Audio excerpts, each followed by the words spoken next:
Di antara perkara yang kita mohon kepada Allah, Allah ampunkan dosa kita. Rabbighfirli, ya Allah ampunkan dosa aku ya Allah. Warhamni, ya Allah rahmatilah aku ya Allah.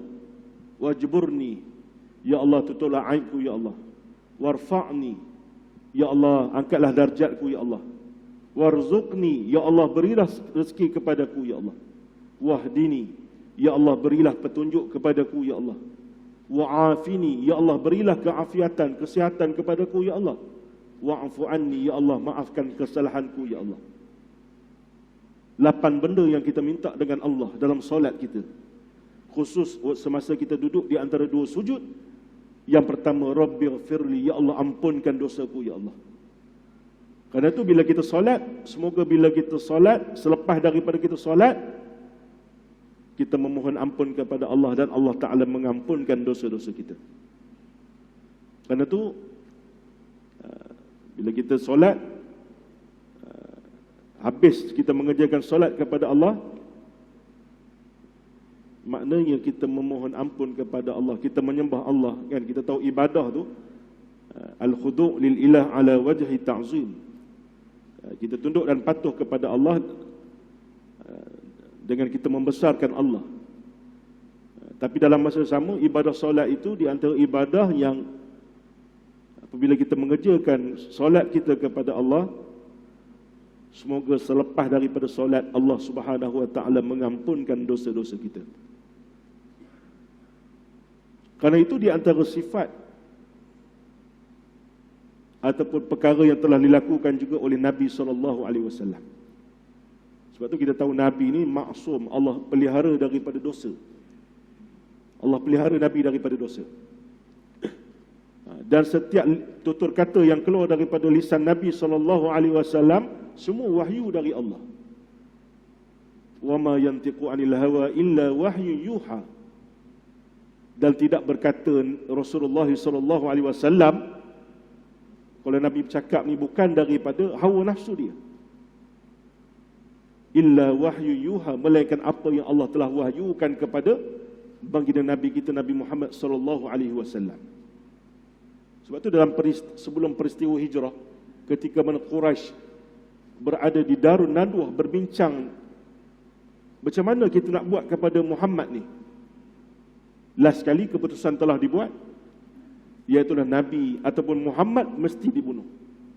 Maka Allah Subhanahu wa taala datangkan wahyu kepada Rasulullah SAW supaya mana berhijrah daripada Mekah ke Madinah. Sebab tu kelebihan yang ada kepada Rasulullah, apa yang Rasulullah sebut, apa yang Rasulullah dapat, semua wahyu yang datang daripada Allah Subhanahu wa taala. Sayyidina Abu Hurairah radhiyallahu anhu meriwayatkan bahawa Nabi Muhammad sallallahu alaihi wasallam, Nabi bersabda, wallahi inni la astaghfirullah wa atubu ilaih kulla yawmin mi'ata marrah. Demi Allah, kata Nabi sallallahu alaihi wasallam, inni la astaghfirullah, sesungguhnya aku memohon ampun kepada Allah, wa atubu ilaih, dan juga aku bertaubat kepadanya, kulla yaumin mi'ata marrah, setiap hari sebanyak 100 kali. Tuan-tuan, Rasulullah SAW iaitulah seorang manusia yang maksum, yang kita tahu Rasulullah cakapnya Nabi, perbuatannya Nabi merupakan wahyu daripada Allah. Rasulullah sendiri pun setiap hari bertaubat, beristighfar pada Allah 100 kali. Maka kita manusia yang tidak lepas daripada dosa, kesalahan, kelemahan kita yang banyak, maka kita kena juga sentiasa ataupun memperbanyakkan istighfar kita kepada Allah Subhanahu wa taala. Sebab tu istighfar yang paling pendek astaghfirullah, astaghfirullah, astaghfirullah, paling pendek. Panjang sikit astaghfirullahalazim alladzi la ilaha illa wal hayyul qayyum wa atubu ilaih. Kalau kita boleh astaghfirullah, astaghfirullah pun memadai. Dia banyaklah, dia ada penghulu istighfar ada juga kan. Itu di antara perkara yang dilakukan oleh Nabi SAW setiap hari, maka Nabi SAW beristighfar kepada Allah 100 kali setiap hari. Firman Allah Subhanahu wa taala dalam surah Ali Imran ayat 135 hingga 136. A'udzu billahi minasyaitonir rajim. Walladzina idza fa'alu fahishatan aw zalamu anfusahum dzakarullah.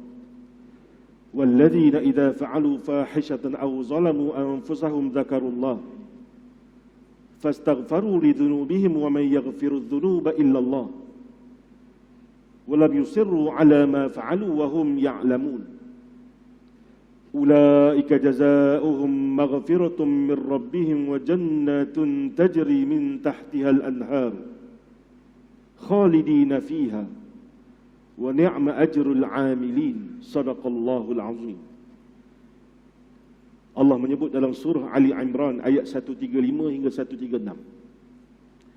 Dan juga orang-orang yang apabila melakukan perbuatan keji atau menganiayai diri mereka sendiri, mereka segera ingat kepada Allah lalu memohon ampun akan dosa-dosa mereka. Dan sememangnya tidak ada pengampun dosa melainkan Allah, Tuhan yang At-Tawwab. Tuhan ni di antara nama-nama Allah At-Tawwab, iaitulah Tuhan yang mengampun dosa-dosa kita. Dan mereka juga tidak meneruskan perbuatan keji yang mereka telah lakukan itu, sedang mereka mengetahui akan salahnya dan akibatnya. Orang-orang yang demikian sifatnya, balasannya ialah keampunan daripada Tuhan mereka. Dan juga balasannya lain, syurga-syurga yang mengalir di bawahnya beberapa sungai. Mereka kekal di dalamnya. Dan yang demikian itu adalah sebaik-baik balasan bagi orang-orang yang beramal soleh ketika mana hidup di dunia. Jadi di antara balasan yang Allah Subhanahu wa taala berikan, tidak lain tidak bukan, iaitulah orang yang bersegera ingat pada Allah, memohon ampun pada Allah, diampunkan dosa. Dan balasan di akhirat diberikan syurga. Karena itu di antara nikmat besar yang Allah Subhanahu wa taala beri pada kita di dunia, diampun dosa. Sebab tu kita berdoa. Kita berdoa ni, Allah Ta'ala makbulkan doa kita dengan 3 cara. Yang pertama, Allah bagi cash. Di dunia Allah bagi. Yang kedua, Allah Ta'ala simpan di akhirat. Sebab tu kita berdoa pada Allah ni, bukan Allah tak makbul, tapi Allah simpan di akhirat doa kita.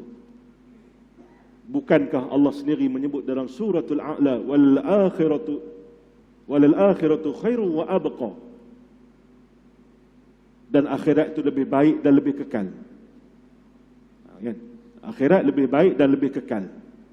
Dunia sementara. Kan? Dunia sementara, akhirat kekal. Dan yang ketiga, Allah makbulkan doa dengan cara Allah ampunkan dosa-dosa kita. Sebab tu di antara nikmat bila kita berdoa pada Allah, di antara nikmat salah satunya Allah ampun dosa-dosa kita. Allah ampunkan dosa-dosa kita. Sebab tu di dunia Allah ampun dosa, di akhirat Allah bagi syurga. Itu di antara nikmat besar yang Allah Subhanahu wa taala berikan kepada mereka yang sering beristighfar, memohon ampun kepada Allah Subhanahu wa taala. Suatu hari Jumaat ni hari yang mulia, kan? Kata Imam Al-Ghazali rahimahullah ta'ala dalam kitab dia Bidayatul Hidayah, permulaan jalan hidayah, disebut i'lam annal jum'ah i'lam annal jum'ah aidan lil mu'minin. Ketahuilah oleh kamu sesungguhnya hari Jumaat ini merupakan hari raya kepada orang-orang yang beriman kepada Allah. Sebab tu hari Jumaat kita berkumpul, berhimpun, mendengar khutbah, mengerjakan solat Jumaat. Jumaat ini hari mulia, hari raya tahunan 1 Syawal, kan? Kemudian 10 Zulhijjah, kan, hari kurban. Tapi hari raya mingguan umat Islam hari Jumaat. Sebab tu hari Jumaat orang berebut-rebut nak buat kebajikan, kan? Orang berebut-rebut buat kebajikan, kebaikan. Contoh kalau sedekah, kalau biasa hari biasa contoh sedekah RM1, hari Jumaat Kebanyakanlah kebiasaannya kita akan rasa nak tambah sedekah kita nilai RM5 kot. Kalau hari biasa contohnya kita biasa beli roti canai, contohnya kita beli untuk kita sekeluarga. Tapi hari Jumaat mungkin kalau kita pergi beli roti canai, kita tengok ada kawan-kawan, kita tolong bayar untuk kawan-kawan kita. Kan? Kalau hari Jumaat contoh kita biasa beli, kalau hari biasa kita biasa beli buah untuk kita makan sekeluarga di rumah, hari Jumaat kita beli pisang untuk masjid, kan? Macam hari ni ada orang belanja kurma Mesir, kan? Hari Jumaat orang berebut-rebut nak buat kebaikan. Saya teringat kata-kata seorang ulama terkenal, Syekh Zainul Asri hafizallahu taala, ulama daripada Kedah, dia sebut, bagi orang yang beringin bercita-cita nak meninggal pada hari Jumaat, maka amalan dia hari Jumaat mesti luar biasa. Mesti luar biasa. Amalan di hari Jumaat itu mesti luar biasa. Bukan senang Allah nak pilih meninggal hari yang mulia. Bukan kata hari lain tu hari tak mulia, tak. Maknanya kalau hari lain kita orang beriman, orang yang melaksanakan amal soleh, ketaatan pada Allah, meninggal baik. Hari Jumaat dia ada dia punya kelebihan khusus yang lain. Maknanya kata Syekh Zainul Asri, amalan di hari Jumaat mesti luar biasa. Sebab tu hari Jumaat ni kita sering diperingatkan dengan selawat pada Nabi, kan? Dengan istighfar dan amalan-amalan yang lain. Semoga Allah Subhanahu Wa Taala menerima amal soleh kita pada hari Jumaat.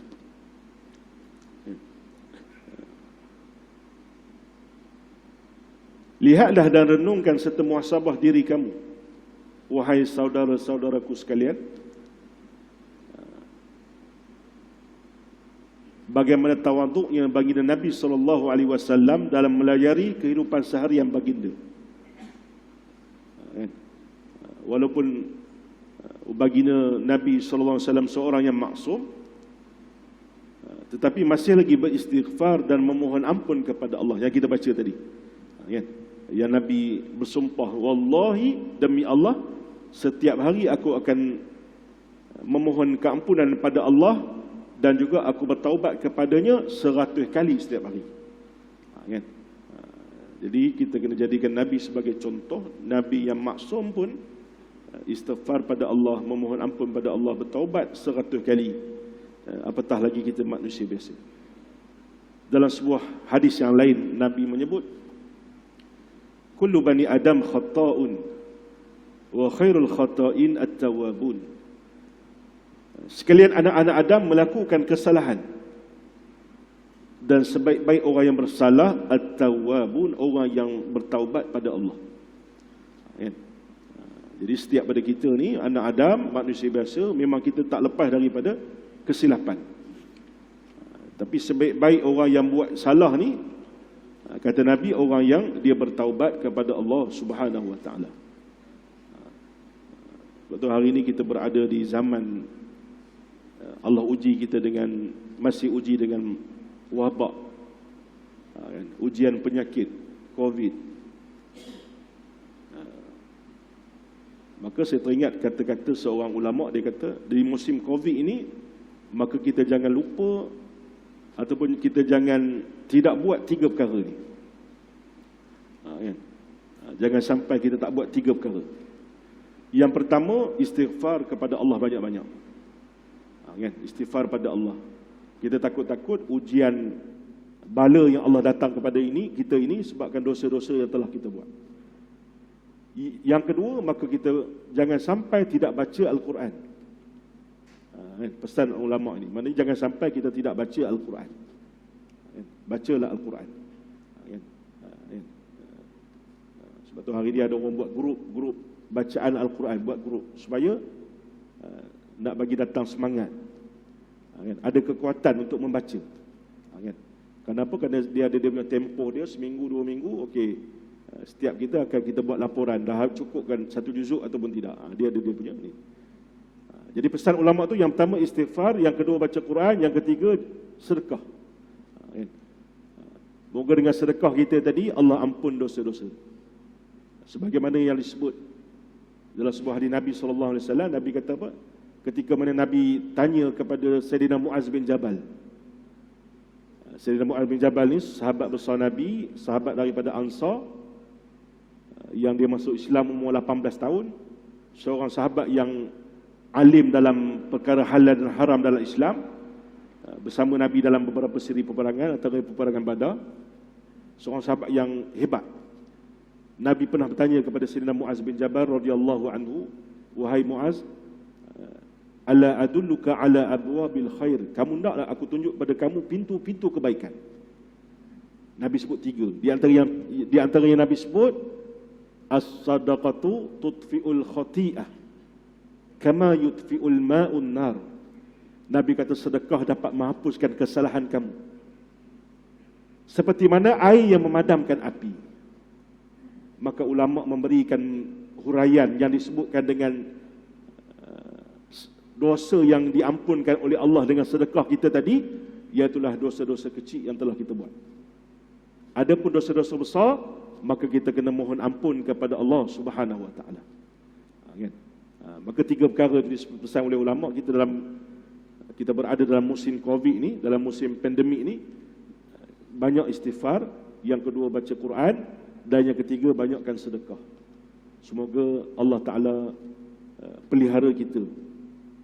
Andai Allah Taala ambil nyawa kita, semoga dalam keadaan kita telah melakukan amal soleh kita kepada Allah Subhanahu wa taala. Kemudian memohon istighfar adalah dengan lidah, dan taubat adalah dengan menjauhkan hati dan anggota dari mengerjakan dosa. Kedua-duanya, istighfar dan taubat adalah saling bekerjasama dalam mencapai cita-cita yang satu, iaitu mendapat keampunan daripada Allah Subhanahu wa taala. Jadi yang pertama tadi kita istighfar, yang kedua kita mohon ampun pada Allah, taubat. Mana 2 perkara yang kita buat tadi tidak lain tidak bukan kerana kita nak Allah ampunkan dosa-dosa kita. Sebab tu orang yang dia bertaubat seperti mana tidak ada dosa. Nabi kata at-taibu minadz dzambi kaman la dzambala, atau kama qala Nabi sallallahu alaihi wasallam. Orang yang dia bertaubat daripada dosa seperti mana orang yang tidak ada dosa. Sebab tu kita memang ada dosa. Setiap kita mesti ada. Maka kita bertaubat, semoga Allah ampunkan dosa-dosa kita. Sebab tu ada orang yang di dalam kehidupan dia ada sejarah hidup dia. Ada orang yang ada sejarah hidup dia, sejarah macam-macam. Tapi kita tengok semasa kematian dia, Allah angkat darjat. Ada orang yang waktu dia hidup sejarah dia macam-macam sejarah. Sejarah hitam, kelabu semualah. Tapi bila dia mati, Allah berikan kemuliaan kepada dia. Masya Allah, hebat. Semalam kita dikejutkan dengan pemergian seorang alim di Greek, Tuan Guru Haji Isa, kan, yang berumur 104 tahun, kan. Seorang yang di antara alim, orang alim yang antara yang terawal pergi ke Mekah menuntut ilmu.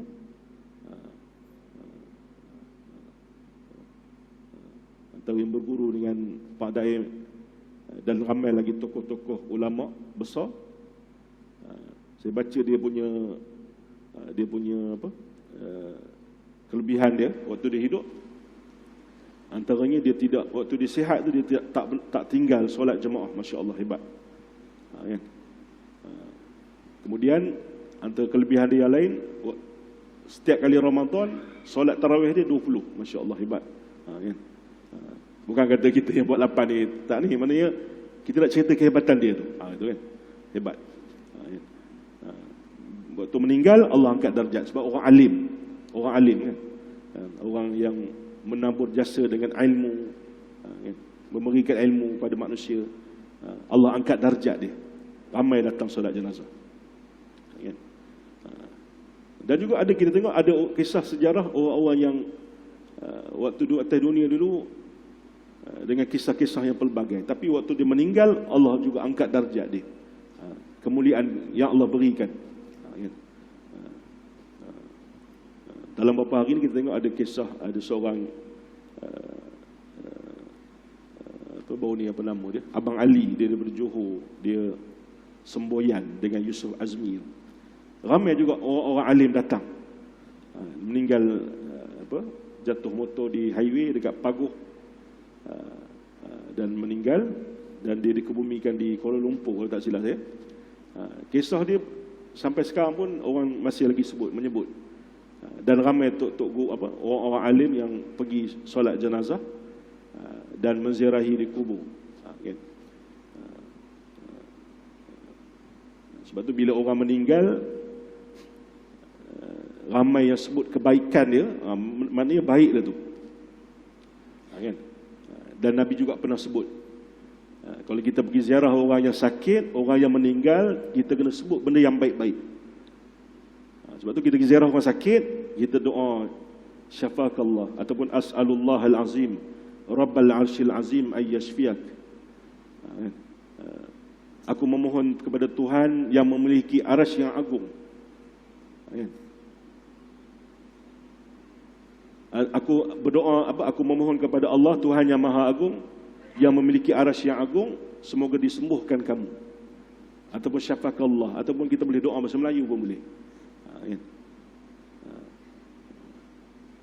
Maka Nabi kata, siapa yang pergi ziarah orang sakit, dia berdoa yang baik, dia menyebut perkara yang baik, maka fa innal malaikata yu'minuna ala ma taqulun. Malaikat dia akan mengaminkan benda baik yang kita doakan kepada orang yang sakit. Kan? Sebab tu ziarah orang sakit pun dia ada adab-adab dia. Antara yang kita kena buat, berdoa. Antara yang kita kena buat, kita kena bagi semangat pada dia. Orang yang sakit, bagi semangat. Kan? Bagi semangat pada dia. Teman dulu ada juga kawan sakit sebiji macam Mika ni. InsyaAllah sembuh. InsyaAllah bagi semangat untuk sembuh. Kan?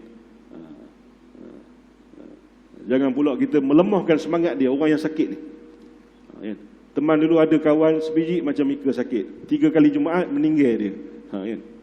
Elok dia nak sembuh, semangat untuk sembuh, jadi down. Sebab apa? Sebab kita. Kan? Mana ada dia punya adab-adab dia. Tak boleh ziarah lama. Kan?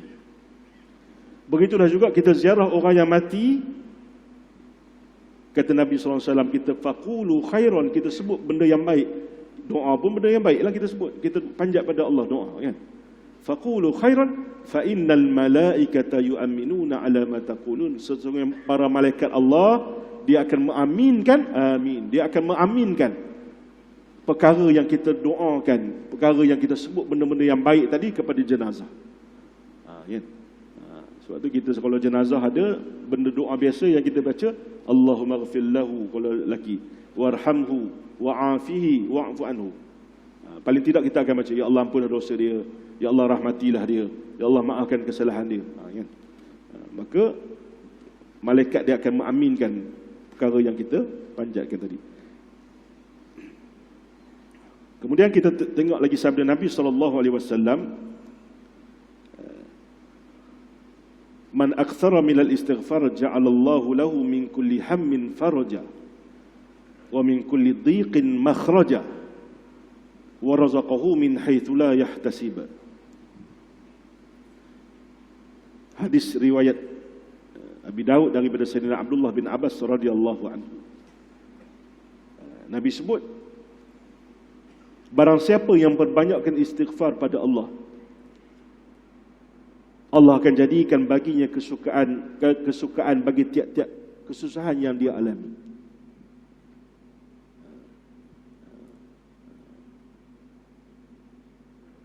Dan Allah Subhanahu wa taala akan jadikan wa min kulli dhiqin makhraja, setiap yang sempit itu adanya jalan keluar daripada masalah. Wa razaqahu min haitsu la yahtasib.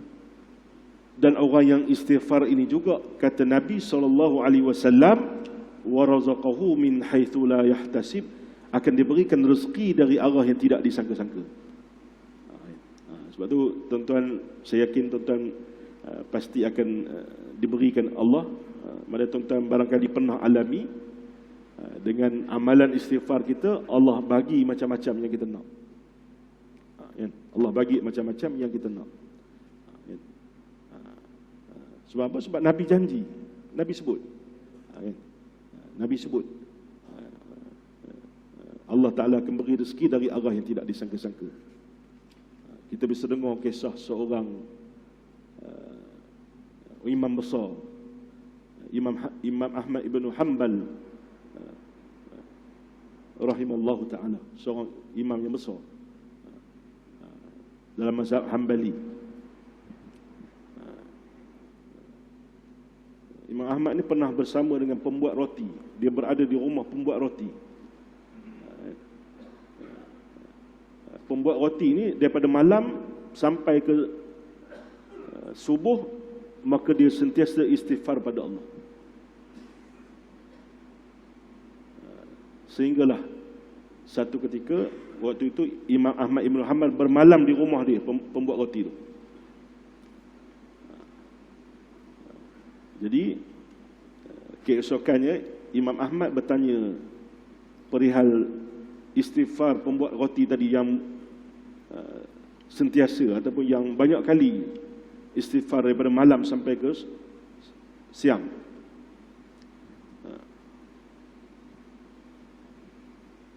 Maka dia kata, Allah Ta'ala telah mengabulkan segala hajat-hajat saya. Dan sekarang ini saya mengharapkan satu lagi permintaan saya dimakbulkan oleh Allah. Bila ditanyakan kepada pembuat roti dia, apa lagi satu yang kamu berhajat sangat?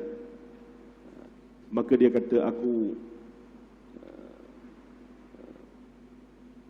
berkeinginan atau bercita-cita, aku mengharap sangat dapat bertemu dengan Imam Ahmad.